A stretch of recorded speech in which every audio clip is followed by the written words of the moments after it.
आते नहीं रहे हैं। शहजाद जवाब दे रहे हैं और शहजाद वो ये कह रहे हैं कि गृह मंत्री की जांच पर हमको भरोसा ही नहीं है। तो फिर उनसे प्राथमिक दृष्टि से वक्तव्य मानने का क्या औचित्य बचता है? फिर अगर उनको गृह मंत्री पर कोई भरोसा नहीं है तो गृह मंत्री इनिशियल स्टेज पर आकर वक्तव्य करे ऐसी डिमांड जो भी अनरीजनेबल है और जो कि इम्प्रैक्टिकल है और जो कि स्पीकर की गई जांच के आदेश का एक उल्लंघन है, वो क्यों मांग रहे हैं? दूसरी बात, ये गंभीरता से अगर मामले को लेते हैं तो इन्हीं के पार्टनर है आरजेडी के शिवानंद तिवारी, ये कोई बड़ा अपराध नहीं है।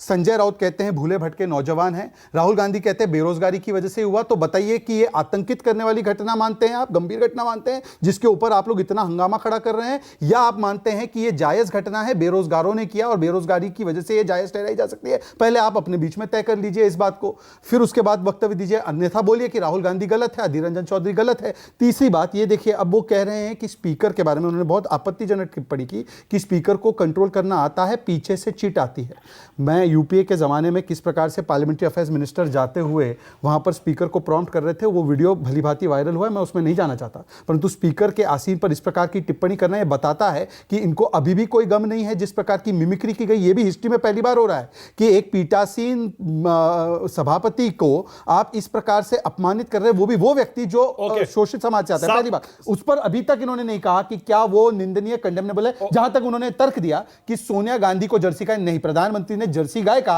सोनिया गांधी का नाम नहीं लिया था, इसके ऊपर चुनौती मैं दे सकता हूं, परंतु क्या यह जायज ठहराता है कि आप उपराष्ट्रपति का इस प्रकार से अपमान सापरा जी को एक रिस्पांस, उसके बाद मुझे इंडिया गठबंधन पर भी आना है। सापरा जी बोलिए।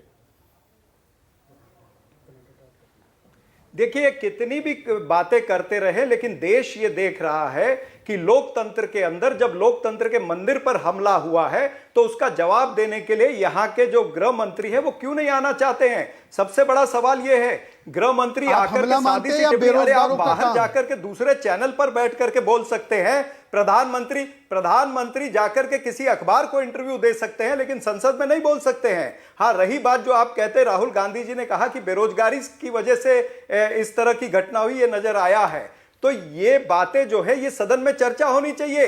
ये तो टीवी चैनल जो दिखा रहे हैं, जो उनके नारे दिखा रहे हैं, उनसे ही ना विपक्ष ये आकलन करेगा।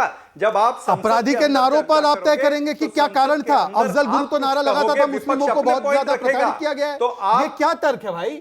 मतलब कि आतंकित करने वाले लोगों के नारों के पहले आप ये बताइए 300 किलो आरडीएक्स कहां से आया था, इसका तर्क बताइए। पहले ये तर्क बताइए कि डीवाईएसपी देवेंद्र सिंह को आपने पकड़ा तो आज तक उसको कहां पर रखा हुआ है? अब रुक जाइए। ओके।